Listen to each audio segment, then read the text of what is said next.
చాలామంది అనుకుంటారు పవన్ కళ్యాణ్ గారు అనే వ్యక్తి ఒక కులానికి అంటగడదామని తీవ్రమైన ప్రయత్నాలు చేస్తూ ఉంటారు. కానీ ఈరోజు చెప్తున్నాను, ఆయన ఒక కులానికి సంబంధించిన వ్యక్తి కాదు. ఆయన వివిధ కులాలని అంచనా వేసి వాళ్ళకు ఆ కులాల యొక్క మూలాల్లోకి వెళ్ళి చాలా అధ్యయనం చేసి తర్వాతే ఆయన రాజకీయాల వైపు వెళ్ళి వీళ్ళకి ఏదో ఒకటి చెయ్యాలి అన్న ఒక తపనతో వచ్చిన నాయకుడు పవన్ కళ్యాణ్ గారు. పవన్ కళ్యాణ్ గారు ఎన్నికల ముందే చెప్పారు. ఏ ఒక్క రాష్ట్ర ప్రభుత్వానికి సంబంధించి ప్రభుత్వ కార్యక్రమాలను కానీ, పదవులు కానీ ఏది కూడా మహనీయుల పేర్లే ఉంటాయి తప్పించి వ్యక్తిగత పేర్లు కానీ, వ్యక్తిగతంగా ఎక్కడా కూడా మా పార్టీ నిర్ణయాలు ఉండవని చెప్పేసి గతంలో ఎన్నోసార్లు చెప్పారు. అది కూటమి ప్రభుత్వంలో కూడా కూటమి ప్రభుత్వాన్ని కూడా ఆయన ఒప్పించి తీసుకున్న నిర్ణయాలకు కట్టుబడి ఉండడం ఈ క్రెడిట్ ఖచ్చితంగా పవన్ కళ్యాణ్ గారికి చెందుతుంది. అసలు పొనమన లక్ష్మణ స్వామి గారనే కాకుండా ఎంతోమంది మహనీయుల గురించి మహనీయులను స్మరించుకునే అవకాశాన్ని కల్పించడానికి ముఖ్య కారణం మన డిప్యూటీ సీఎం కొణిదెల పవన్ కళ్యాణ్ గారు. ఎందుకంటే కూటమి ప్రభుత్వం ఏర్పడిన తర్వాత వచ్చిన మొట్టమొదటి ఆవిర్భావ సభకు పవన్ కళ్యాణ్ గారు పిఠాపురం వేదికగా పెట్టిన సభకి ఆయన ఎక్కడి నుంచో వేలాది మంది మన ప్రపంచవ్యాప్తంగా ఉన్న తెలుగు వాళ్ళు అందరూ చూస్తుండగా ఈ కూటమి తర్వాత పెట్టే ఆవిర్భావ సభలో పవన్ కళ్యాణ్ గారు ఏం మాట్లాడతారు, ఏం చెప్తారు, ఏ సందేశం ఇస్తారని ఎంతో ఆతృతగా వేచి చూస్తున్న సమయంలో ఆయన ఆవిర్భావ సభకి జయకేతనం అనే ఒక పేరు పెట్టి దానికి ఒక 3 ముఖద్వారాలను ఎంపిక చేసి అప్పటికప్పుడు పవన్ కళ్యాణ్ గారు ఈ ముఖద్వారాలని పెట్టాలి అని చెప్పేసి ఆ 3 ముఖద్వారాలకి కూడా పిఠాపురం మహారాజా గారు ఒక ముఖద్వారంగా, విద్యాదాత జాతికి ఎంతో సేవ చేసిన మల్లాడి సత్యలింగ నాయకర్ గారు ఆయన వేలాది కోట్ల రూపాయల ఆస్తిని కేవలం విద్య కొరకు దానం చేసిన ఏకైక వ్యక్తి. అలాంటి మహానుభావుడి పేరును రెండో ముఖద్వారానికి ఆంధ్రుల అన్నపూర్ణగా చెప్పుకునే మన డొక్కా సీతమ్మ గారు ఇప్పటి వరకు ఎప్పుడు కూడా డొక్కా సీతమ్మ గారి పేరుని పవన్ కళ్యాణ్ గారి నోటి నుంచి వచ్చినప్పుడే మనకి డొక్కా సీతమ్మ గారు అన్న పేరుని మన ఈ కోనసీమ జిల్లాలో గోకవరంలో ఒక మారుమూల ప్రాంతంలో ఆవిడ చేసిన సేవను గుర్తించిన నాయకుడు మన కొణిదెల పవన్ కళ్యాణ్ గారు. ఇలా ఇప్పుడు వచ్చిన జనరేషన్కి ఒక రకమైన మెసేజ్ ఇవ్వాలి, రాజకీయాల్లో ఒక మార్పును తీసుకురావాలి అని కూటమి ప్రభుత్వం పెట్టిన ఆ మహాసభకి 3 ముఖద్వారాలను పెట్టి ఒక నూతన ఒరవడిని సృష్టించిన వ్యక్తి కొణిదెల పవన్ కళ్యాణ్ గారు. కాబట్టి అలాంటి వ్యక్తి మన సమాజానికి చేసే కృషిని అసలు ఒక సామాన్యుడు రాజకీయం చేస్తే ఎలా ఉంటుంది అన్న దానికి ఒక గొప్ప ఉదాహరణ మన కొణిదెల పవన్ కళ్యాణ్ గారు తీసుకున్న గొప్ప నిర్ణయం. కూటమి ప్రభుత్వం ఏర్పడిన తర్వాత మొట్టమొదటి కేబినెట్ సమావేశంలోనే ఆయన గత ఎన్నికల ముందు హామీ ఇచ్చినట్టు విధంగా ఏదైతే మా ప్రభుత్వం వచ్చిన తర్వాత ఎవరి వ్యక్తిగత పేర్ల మీద పథకాలు కానీ కార్యక్రమాలు కానీ జరగవు, ఏదైతే బడుగు బలహీన వర్గాలు ఈ తెలుగు జాతికి కష్టపడి ఏ సేవను అందించారో వారి పేర్లతోనే ప్రభుత్వ కార్యక్రమాలు ప్రభుత్వ పథకాలకు పేర్లు ఉంటాయని ఆయన చెప్పారో, ఏదైతే చెప్పారో కూటమి ప్రభుత్వం వచ్చిన తర్వాత డొక్కా సీతమ్మ గారి పేరుని మన మధ్యాహ్న అన్నదాన పథకానికి, మధ్యాహ్న భోజన పథకానికి మన డొక్కా సీతమ్మ గారి పేరు పెట్టడం, అలాగే మన దంగేటి వెంకటరెడ్డి గారి జయంతిని కూడా రాష్ట్ర ప్రభుత్వం అధికారికంగా చేయడం, ఈ మధ్యన మొన్న ప్రధానమంత్రి చేతుల మీదుగా అల్లూరు సీతారామరాజు గారు పేరును కూడా మన భోగాపురం ఉత్తరాంధ్రలో ఎంతో ప్రతిష్టాత్మకంగా ప్రారంభించిన విమానాశ్రయానికి పెట్టడం, అలాగే మన అమరజీవి పొట్టి శ్రీరాములు గారి పేరును ప్రతిష్టాత్మక జలజీవన మిషన్కి అమరజీవి జలధారగా ప్రతిపాదించడం, దీనికి టోటల్ క్రెడిట్ అంతా కూడా మన పవన్ కళ్యాణ్ గారికి ఇవ్వాలి. కూటమిని ఆమోదించేలాగా ఆయన క్యాబినెట్ తీసుకున్న నిర్ణయాలకు కూడా పవన్ కళ్యాణ్ గారి కారణం బలంగా నమ్ముతున్నాం. ఈ జీవో రావడానికి ఇన్ని సంవత్సరాల్లో ఎప్పుడు కూడా అగ్నికుల క్షేత్రీయ సామాజిక వర్గానికి సంబంధించిన వ్యక్తుల పేర్లు ఒక మల్లాడి సత్యలింగ నాయకర్ అవ్వచ్చు, ఒక కొప్పనతి కృష్ణమ్మ గారు అవ్వచ్చు, వాడపల్లి మన గుడి కట్టించిన మన పెనుపోతి గజేంద్రుడు కదా, ఇలాంటి మహోన్నతమైన వ్యక్తులు ఆ కోనసీమ జిల్లాలో ఎంతోమంది ఉండగా ఈ పోరాటాన్ని ముందుకు తీసుకెళ్లిన వ్యక్తి మన జనసేన నాయకులు చిలకవలపుడు పాపారావు గారు. అగ్నికుల క్షత్రియ కార్పొరేషన్ చైర్మన్ అండ్ డెవలప్మెంట్ చైర్మన్గా పవన్ కళ్యాణ్ గారు ఏ రోజైతే ఆయనకి ఆ స్థానాన్ని కల్పించారో అప్పటి నుంచి కూడా ఆ చైర్మన్ పదవికి ఏదో ఒక వన్నె తగ్గించేటట్టుగా నేను ఏదో ఒకటి సాధించాలని ఒక పట్టుదలతో ఈ కూటమి ప్రభుత్వంలో ఉన్న చంద్రబాబు నాయుడు గారిని, లోకేష్ గారిని, అలాగే పవన్ కళ్యాణ్ గారిని జాతికి ఎంతో ఔన్నత్యం తీసుకొచ్చిన పొనమన లక్ష్మణస్వామి గారి జయంతిని తీసుకుని వచ్చి ఆయన్ని రాష్ట్ర కార్యక్రమంగా గుర్తించాలని చెప్పేసి ఆయన మొత్తం వారి డైరెక్టర్లు అందరినీ వేసుకుని కూటమిలో ఉన్న చంద్రబాబు నాయుడు గారిని రిక్వెస్ట్ చేసి అలాగే పవన్ కళ్యాణ్ గారి యొక్క సపోర్ట్తో ఈ జీవోని తీసుకొచ్చినందుకు చాలా ఆనందంగా ఉంది సార్.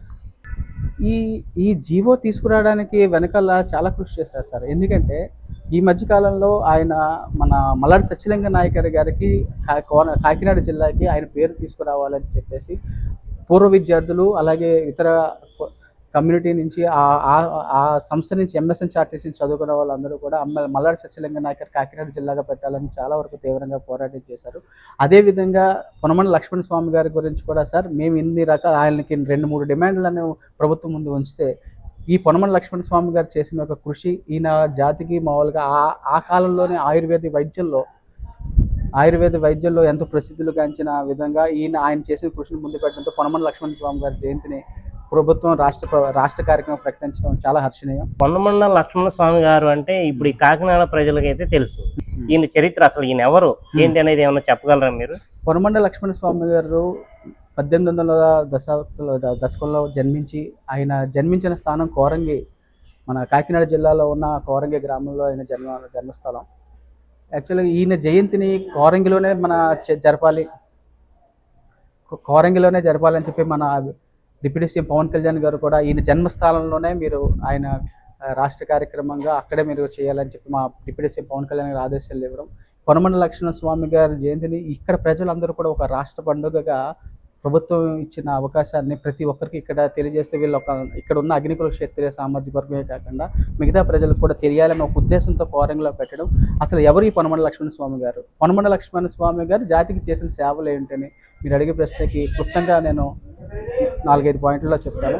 పొనమన లక్ష్మణ స్వామి గారు ఆయన ప్రసిద్ధ ఆయుర్వేదిక వైద్యులు. ఆయుర్వేదంలో ఆయన చేసిన కృషి రాష్ట్రంలోనే కాదు, దేశంలోనే కాదు, వివిధ దేశాలకు కూడా ఆయన ఆయుర్వేదం మీద ఒక రకమైన దీర్ఘకాలిక వ్యాధులకు మందులను కనుగొని సుమారు 25 దేశాలకు ఆయన వాడరేవు మన కోరంగి వాడరేవు నుంచి 25 దేశాలకి ఆయన మందులను సప్లై చేసి వివిధ అంతర్జాతీయ స్థాయిలో అమెరికా, జర్మనీలో కూడా ఆయన ఆయుర్వేదిక సంస్థ మీద డిప్లొమా చేసి అక్కడ ఎంతోమందికి ఆయుర్వేదం మీద ఎన్నో రకమైన సెమినార్స్ ఇచ్చి ఎన్నో రకరకాల బంగారు పథకాలు ఎన్నో వివిధ కృషి చేసిన వ్యక్తి మన పొనమన లక్ష్మణ స్వామి గారు. పవన్ కళ్యాణ్ గారిని చూసుకుంటే ఆయన తీసుకున్న శాఖలు అవనివ్వండి, ఆయన చేసే పనితీరు కానీ చాలా అద్భుతంగా, చాలా డిఫరెంట్ గా ఒక నాయకుడు ఇలా చేస్తాడని అనుకుంటున్నాను.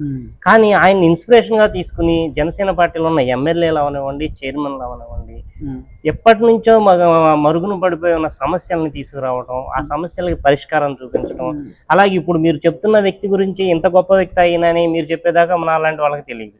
అలాంటి వ్యక్తుల్ని ఎక్కడున్నారు ఏంటి వాళ్ళ పూర్వపరాలు కనుక్కుని వాళ్ళకి ఒక తగిన గుర్తింపు ఇవ్వాలని ఇలా చేయడం వెనక ఈ నాయకులు అవనివ్వండి, జనసేన పార్టీ అవనివ్వండి, పవన్ కళ్యాణ్ గారి కృషి ఎంతవరకు ఉందనుకుంటున్నారు?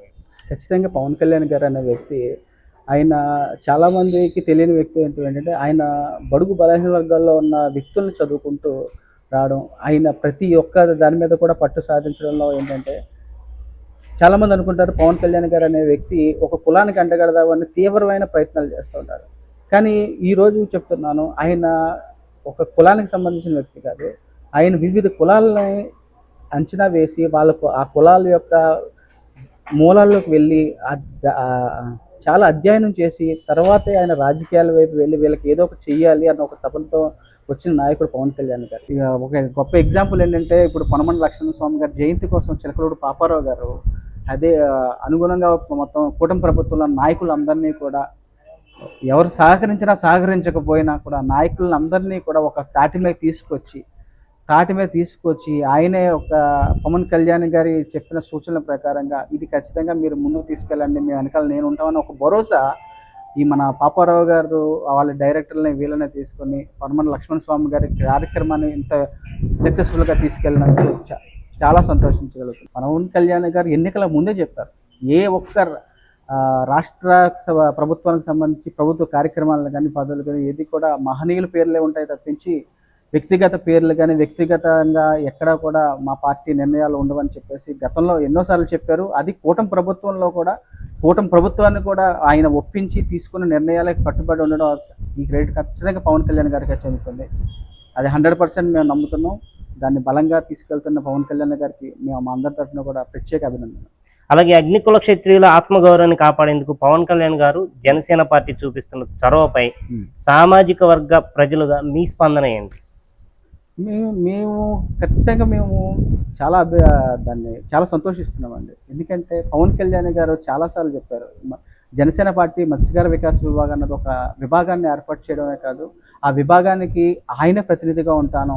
ఎందుకంటే బడుగు బలహీన వర్గాల్లో మాకు మత్స్యకార సామాజిక వర్గం అనేది చాలా బలమైన సామాజిక వర్గం. మాకు ప్రజారాజ్యం నుంచి అండగా ఉండిన సామాజిక వర్గాన్ని ఆయన చెప్పిన విధానం మమ్మల్ని చాలా వరకు ఏంటంటే ఆయన పక్కన ఆకర్షితం చేయడం జరిగింది. అలాగే అగ్నికుల క్షత్రియ సామాజిక వర్గం అన్నది మన ఈ కోనసీమ జిల్లాలో రాజోల్ నుంచి మనం చూసుకుంటే కాకినాడ జిల్లాలో కాకినాడ సిటీ వరకు కూడా ఒకే సామాజిక వర్గం, అది అగ్నికుల క్షత్రియ సామాజిక వర్గం. చాలా బలమైన సామాజిక వర్గం. ఏదన్నా పవన్ కళ్యాణ్ గారికి అండగా ఉందంటే అగ్నికుల క్షత్రియ సామాజిక వర్గం. ఖచ్చితంగా ఇలాంటి మంచి కార్యక్రమాలు ఎన్నో చేస్తారని అగ్నికుల క్షత్రియ సామాజిక వర్గం కూడా ఇంకా వేచి చూస్తుంది. ఈ క్షణంలో ఈ పొనమన లక్ష్మణ స్వామి గారి మన రాష్ట్ర కార్యక్రమంగా ఈ ప్రభుత్వం ముందుకు తీసుకెళ్తున్న విధానంలో పవన్ కళ్యాణ్ గారి ముఖ్య పాత్రగా మేము అందరం కూడా మా అగ్నికుల క్షత్రియ సామాజిక వర్గం నుంచి కూడా ఆయనకి కృతజ్ఞతలు తెలుపుకుంటున్నాం. కూటమి ప్రభుత్వంలో అగ్నికుల క్షత్రియ కార్పొరేషన్ ద్వారా తమ వర్గానికి న్యాయం జరుగుతుందని అనుకుంటున్నారా? కూటమి ప్రభుత్వంలోనే ఖచ్చితంగా జరుగుతుందని మేము 100% చెప్తున్నాం సార్. గత ప్రభుత్వంలో పోల్చుకుంటే నా బీసీ నా ఎస్సీ అని చెప్పుకొచ్చిన ప్రతిపక్ష నాయకుడు జగన్ గారు ఏం చేశారో బీసీలకన్నా మిమ్మల్ని అడుగుతున్నారు. బీసీలనే కాదు, ఎస్సీలకనే కాదు, ఆయన కేవలం పథకాల రూపంలో బటన్ నొక్కామా డబ్బులు వేసామనేది తప్ప, కేవలం ఒక సంక్షేమంతో ఏదో చేసామన్న ఒక పేరుకి తప్ప, ఈ కూటమి ప్రభుత్వం వచ్చిన తర్వాత అన్ని సామాజిక వర్గాలని కూడా వాళ్ళకి ఏం చేయాలి, ఈ రోజు నిన్న కూడా మీటింగ్ జరిగింది. బీసీ రక్షణ చట్టం దిశగా కూటమి ప్రభుత్వం వెళ్తున్న దాన్ని కూడా మేము హర్షిస్తున్నాం. పవన్ కళ్యాణ్ గారి గురించి చెప్పాలంటే ఒక మాటలో ఏం చెప్తారు? ఒక సామాన్యుడు రాజకీయం చేస్తే ఎలా ఉంటుంది అన్న దానికి ముఖ్య ఉదాహరణ పవన్ కళ్యాణ్ గారండి. ఎందుకంటే ఆయన ఏదైతే చెప్పారో, ఏదైతే తపన పడ్డారో, ఏదైతే ప్రజల కోసం ప్రజాసేవలో ఎక్కడ మారుమూలను ఆయన ఒక కులానికి అంటగట్టాలనో, ఒక మతానికి చేయాలనో, ఒక సనాతన ధర్మ పరిరక్షణగా ఆయన ఒక హిందుత్వవాదిగా చూపించాలని, కులం కాదు మతం కాదు ఎన్నో రకాల దుష్టశక్తులు ప్రయత్నిస్తున్న సమయంలో మేము ఒకటే చెప్తున్నాం, పవన్ కళ్యాణ్ అన్న వ్యక్తి ప్రజల కోసం, ప్రజల కొరకు, కేవలం ప్రజల కోసం, వారి కోసం పనిచేసే వ్యక్తి పవన్ కళ్యాణ్ గారు అనేది ప్రతి ఒక్క సామాజిక వర్గం కూడా పవన్ కళ్యాణ్ గారు వెనువంటే ఉందని చెప్పేసి బలంగా నమ్ముతున్నాం. చిలకలపూడి పాపారావు గారు నిజంగా ఆయన నిస్వార్థంగా ఎలాంటి పరిస్థితుల్లోనైనా సరే, ఎలాంటి వారితోనైనా కదా చాలా ఓపికగా చిన్న పెద్ద అన్న తేడా లేకుండా ప్రతి ఒక్కరిని కలుపుకునే వ్యక్తి చిలకలపూడి పాపారావు గారు. నిజంగా చిలకలపూడి పాపారావు అనే వ్యక్తి ఆ రోజుల్లోనే పవన్ కళ్యాణ్ గారు పార్టీలో రావడానికి వచ్చేటప్పుడు కూడా ఎంతోమంది అనేక సర్పంచుల ప్రెసిడెంట్గా ఆయన పనిచేసిన అంత బలంగా పనిచేసిన వ్యక్తిని పవన్ కళ్యాణ్ గారి పార్టీలోకి ఆయన వచ్చినప్పుడు కూడా ఆయన వెళ్ళిన విధానం నుంచి ఆ రోజు నుంచి ఈ రోజు వరకు కూడా చాలా వరకు మా వరకు అగ్నికుల క్షత్రియ కార్పొరేషన్ చైర్మన్గా ఆయన బాధ్యతలు తీసుకొని చాలా సక్సెస్ఫుల్గా రన్ చేస్తూ ఏదైతే అధినాయకుడు చెప్పిన సూచనల్ని సలహాలని ఖచ్చితంగా పాటించే వ్యక్తి ఎవరైనా ఉన్నారంటే చిలకలపూడి పాపారావు గారని బలంగా నమ్ముతున్నారు. కూటమి ప్రభుత్వం ఖచ్చితంగా 2 ఏళ్ల పాలన కాదు సార్. ఈరోజు ప్రజలందరూ కూడా ముక్త కంఠంతో చూస్తున్నారు. గత 5 సంవత్సరాలు మేము ఎందుకు ఇలాంటి ప్రభుత్వానికి ఇలాంటి వాళ్ళని నమ్మలేదు అనే బాధ ఈరోజు కూటమి ప్రభుత్వం ఈ 2 ఏళ్ల పరిపాలన చూసిన తర్వాత ప్రజల్లో స్వచ్ఛందంగా వాళ్ళ యొక్క మనోభావం తెలియజేస్తున్నారు. ఎందుకంటే కూటమి ప్రభుత్వం వచ్చిన 2 ఏళ్లలో వీళ్ళు చేసిన సంక్షేమం, అభివృద్ధి వైపు నడుస్తున్న ఒక పక్కన లోకేష్ గారు, ఒక పక్కన పవన్ కళ్యాణ్ గారు, ఒక పక్కన చంద్రబాబు నాయుడు గారు, వారు వ్యక్తిగత విషయాలకి, వ్యక్తిగత పార్టీలని కూడా మేమంతా కూటమిలో ఐక్యంగా ఉన్నాం, కింద స్థాయిలో మీరు అందరూ కూడా బలంగా ఉండాలి అనే ప్రతి ముక్తకంఠతో అందరూ ముగ్గురు కూడా ఒకటే బాటగా వెళ్తున్న తీరు కూటమి ఖచ్చితంగా 15 ఏళ్ల పాటు ఉంటుందనడంలో బలంగా పవన్ కళ్యాణ్ గారు, చంద్రబాబు నాయుడు ముందుకు తీసుకెళ్తారని అన్ని సామాజిక వర్గాలు, అన్ని రకాల ప్రజలు కూడా దీన్ని క్షుణ్ణంగా ఈ ప్రతిపక్షాలు చేస్తున్న ఈ రభసన ఎదురు కూడా ఎవరు పట్టించుకునే విధానంలో ఇప్పుడు లేదు. కూటమి ఖచ్చితంగా 2 పర్యాయాలు కూటమి ప్రభుత్వం ఉంటే మా పిల్లల యొక్క భవిష్యత్తు బలంగా ఉంటుందని బడుగు బలహీన వర్గాల్లో బలంగా నాటుకుపోయింది.